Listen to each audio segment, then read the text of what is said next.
Sir, can you give us a brief diagnosis of the Ogoni crisis? Yes, Ogoni crisis is essentially about resource control, prevention of environmental degradations or what have you. Ogoni people started the agitation for resource control before it was taken over by the Ijaw militant group. What, in your opinion, are the causes of Ogoni crisis? Causes of Ogoni crisis, there is numerous, but essentially the causes is that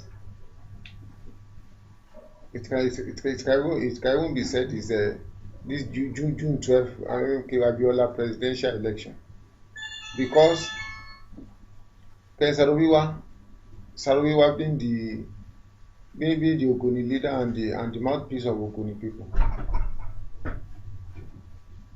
was the arrowhead of the boycott of the June 12 election. He didn't want Ogoni people to participate in it. So because of this Ike or Ahmed Babangida, so he was arrested because the Ogoni people refused to participate in the election. He was arrested and detained in Owerri prison. He was there when Mossop steering committee carried out an election for Mossop. And you know Mossop is the umbrella organization of the Ogoni people. Is Mossop was the mouthpiece of Ogoni people that time. So Mossop now, the Saro-Wiwa was appointed. I mean was elected, not appointed. Was elected president of Mossop in absentia. Was in prison. While Edomitel became the vice president. Now, because of his arrest, the arrest led to demonstration whereby about 200,000 Ogoni people were demonstrating along the lines and along the street of Port Harcourt in the whole of Ogoni. Where now the thing now resulted into burning of houses, ransacking of police station, looting the arms and ammunition, and then police people ran away. Police ran away, and there are cows there.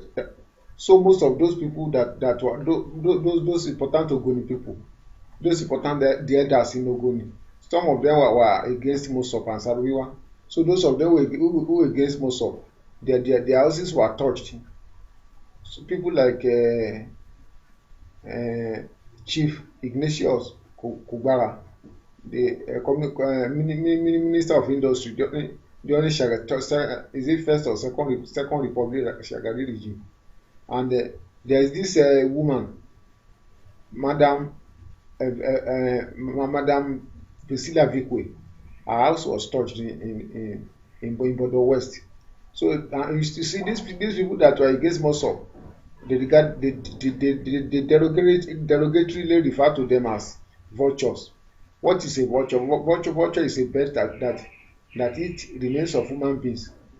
So because they name them vulture because they believe they gain they collected government patronages and government patronages and they went and sold the Ogoni people. Doesn't like that at the expense of their poor Ogoni people.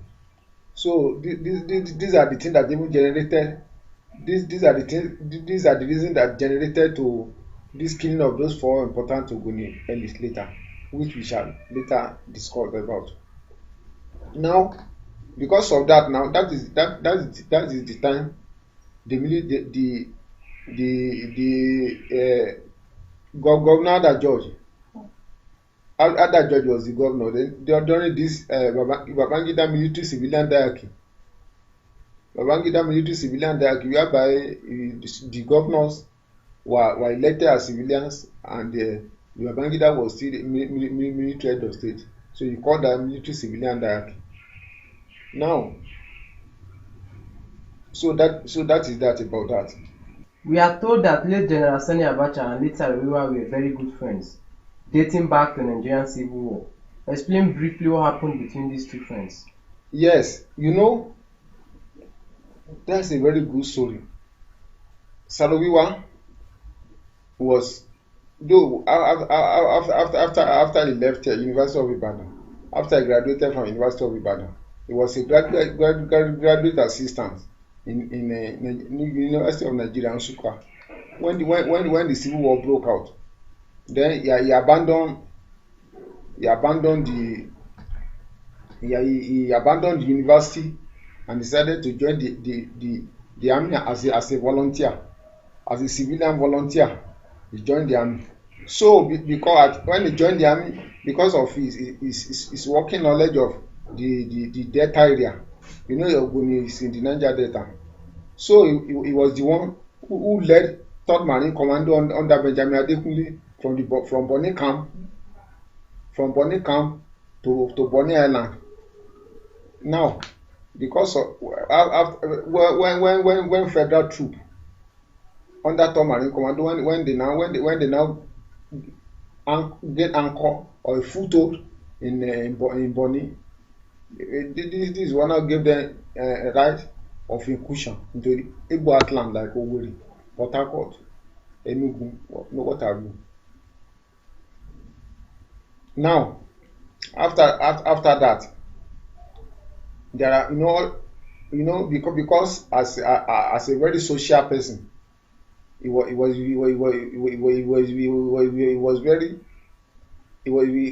in good accord with all those our Nigerian army officers, especially Major Sani Abacha then, and Major Desai Haruna and what have you, Obasanjo, Babangida and co. So they were friends together. They used to drink. At the end of the war, Saro-Wiwa was compensated with the appointment of the administrator of Bonny. Then later he was removed there.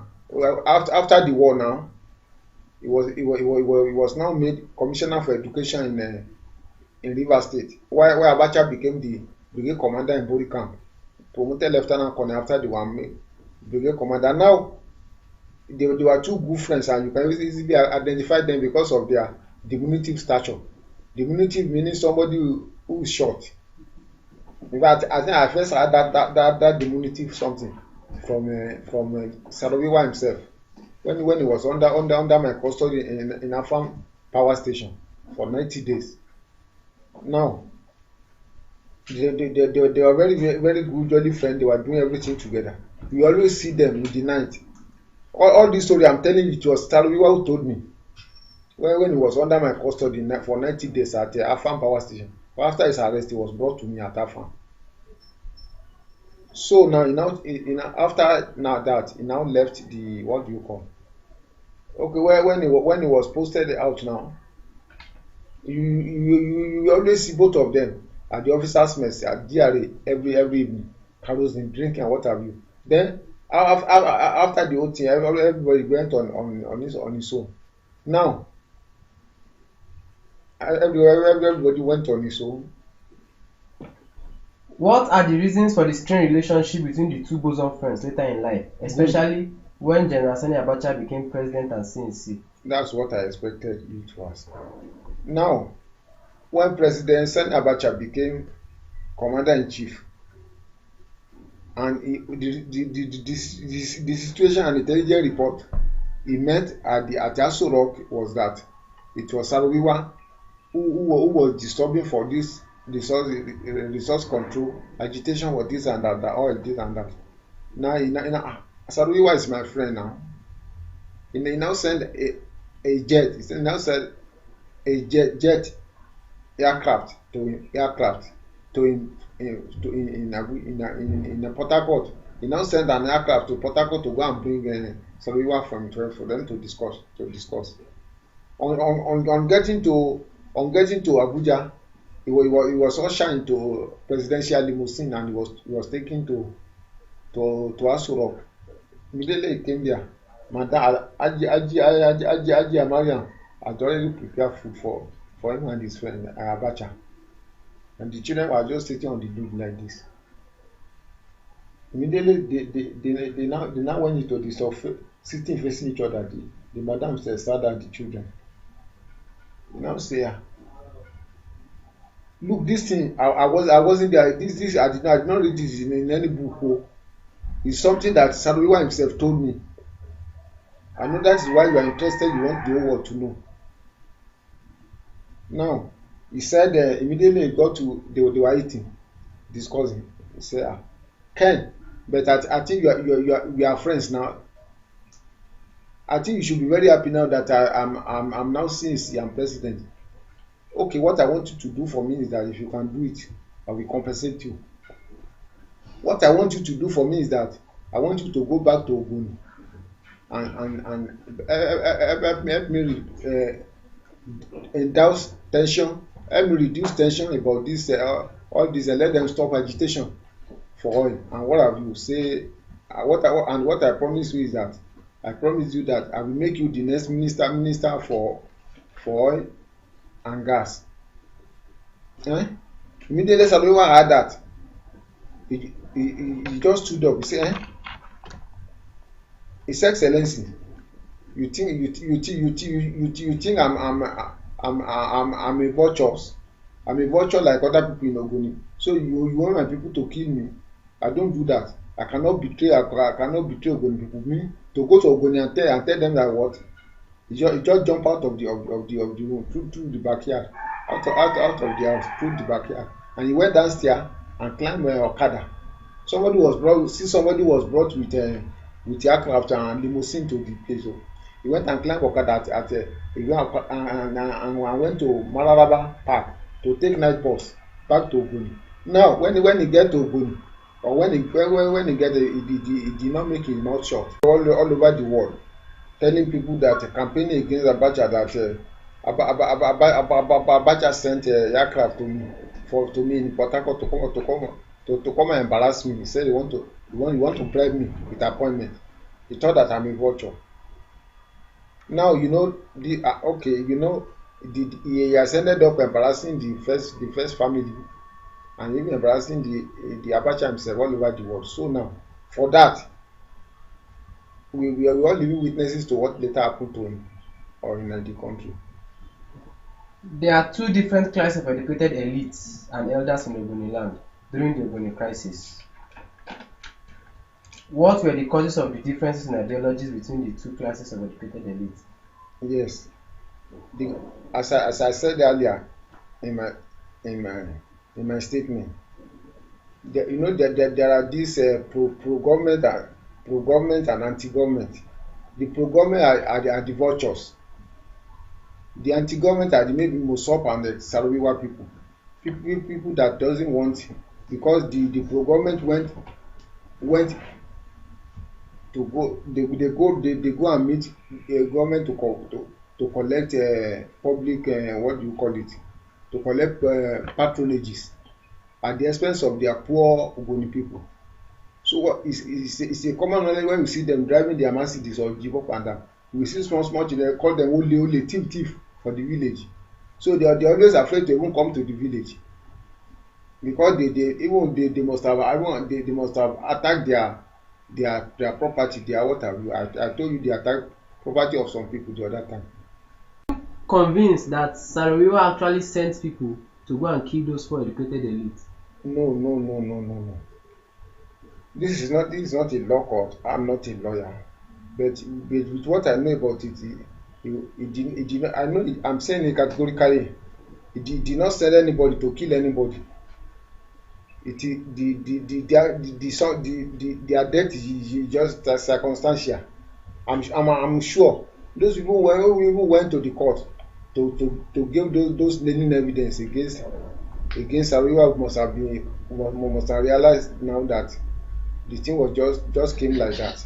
What happened is that, you see, if not that I was with Saro-Wiwa for that 90 days, and because I was able to intervene to only that I could have gone to the court and give evidence. I was not invited, and I cannot go against the tenet of my job as a military man. I'm in uniform. What am I going to give evidence for? All I know, because what Saro-Wiwa told me, let me know, in the presence of one pretty bonny lady like that, Frida Jumbo.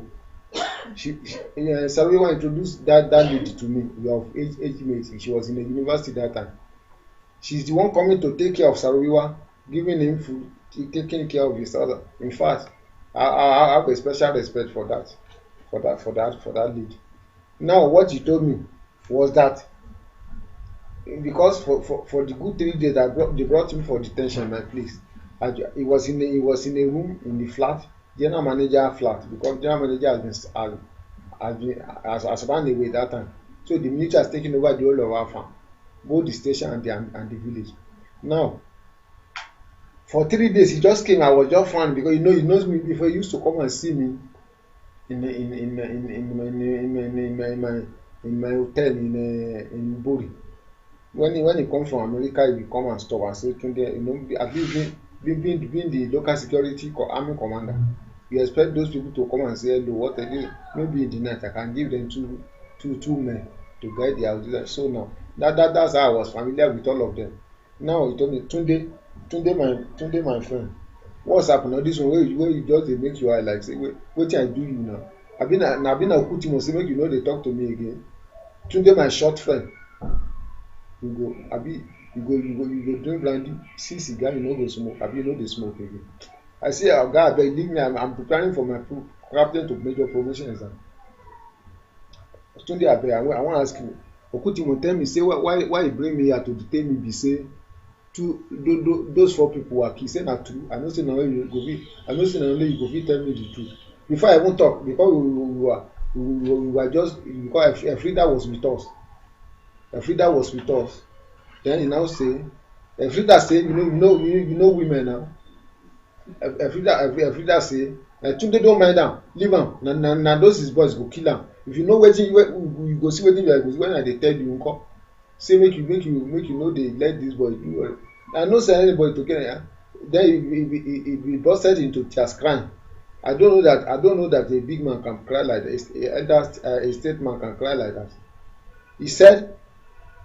What he said is unconsciously. That's why, because this is an unconscious story. He was not in the court. He was not under duress. He was not. So this is real fact. I think I'm the only person who get this fact all over the world, and I'm ready to defend now. He said, Orage is my in-law. Elizabeth, my first wife, was brought up I married her in Orage's house. Before I married her after a primary school education in Orage's house. I can now send somebody to go and kill Orage, and we are all elites. We are aiming for development of Uganda. Can I go and kill him? Now, the A.T. Bade, the first secretary of River State government is a complete gentleman that cannot even hurt a fly. What is my own with him? Kobani was my senior in government college. He was even my godson. He's who taught me Latin and is it Latin and French or what? Before I went to read classic in University of Ibadan.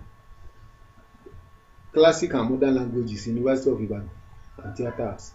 So how can I go and kill such person or send someone to go? You say, hey, these boys, oh, God won't forget this boy. God won't forgive these boys. The people that did this, they are wicked. Everybody knows that I'm educated, and he was crying.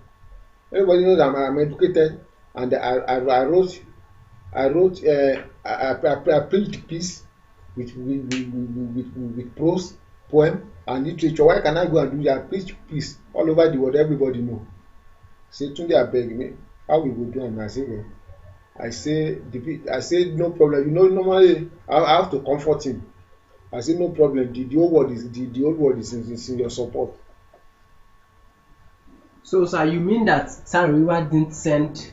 He didn't send. I'm convinced because of that discussion we had together. Can you introduce the book to us? The title of the book is General Sani Abacha, Ken Saro-Wiwa and Ogoni Crisis, 1992 to 1995.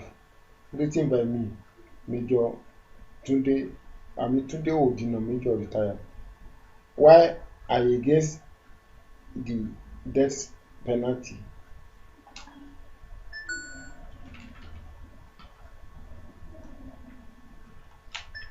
show it to the camera.